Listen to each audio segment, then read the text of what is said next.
بسم الله الرحمن الرحيم وإذ قال إبراهيم لأبيه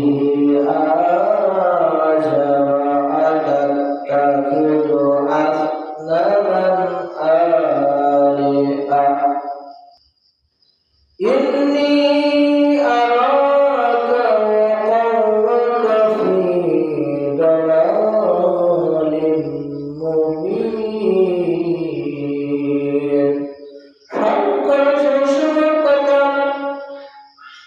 যখন ইব্রাহিম আলাইহিস সালাম তার পিতা আজরকে ডেকে বলেছিল, হে আমার পিতা, আপনি কি মূর্তিগুলোকে মাবুদ হিসেবে মনোনীত করেছেন?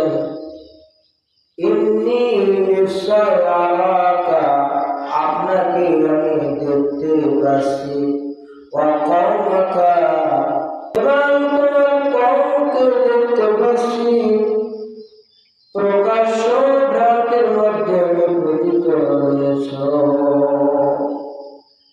বুখারী শরীফের ভিতরে বর্ণিত আছে, হযরত আবু হুরায়রা রাদিয়াল্লাহু তাআলা আনহু থেকে বর্ণিত, নবী করিম সাল্লাল্লাহু আলাইহি ওয়াসাল্লাম ইরশাদ করেন, কিয়ামতের দিন ওই হাশরের ময়দানে হযরত ইব্রাহিম আলাইহিস সালাম তার পিতা আজরের দেখা পাবেন।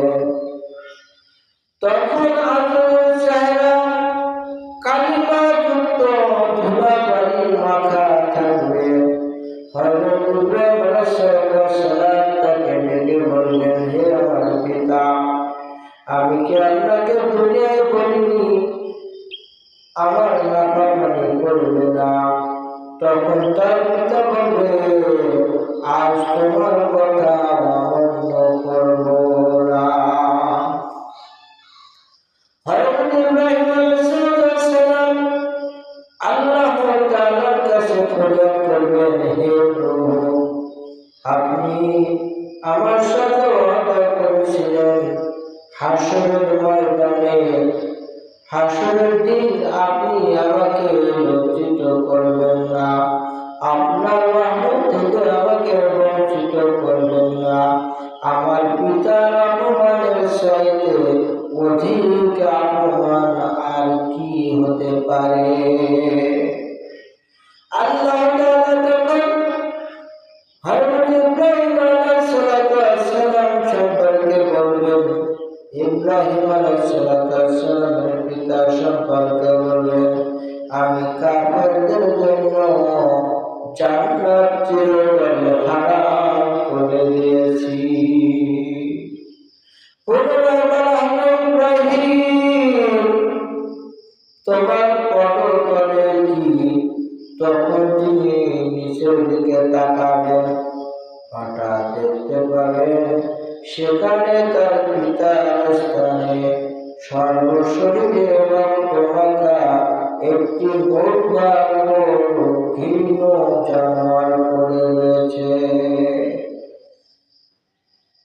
কিতাবের ভিতরে আছে, হযরত ইব্রাহিম আলাইহিস সালাম তার পায়ের দিকে তাকাবেন এবং দেখতে পাবেন মরুদার ঘৃণ্য একটা জানোয়ার তার পায়ের নিচে পড়ে আছে। ওই ঘৃণ্য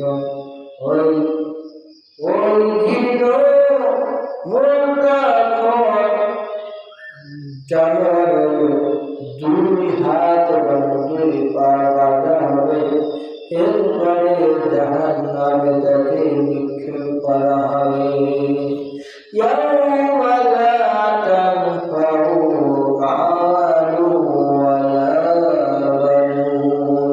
সেই দিন সন্তান তার কোনো কাজে আসবে না।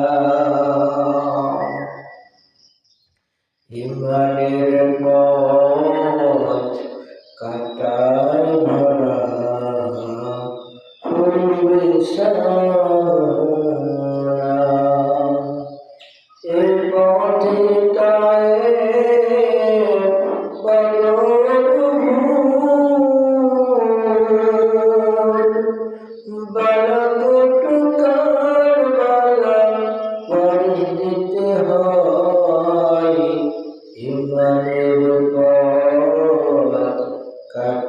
ভরা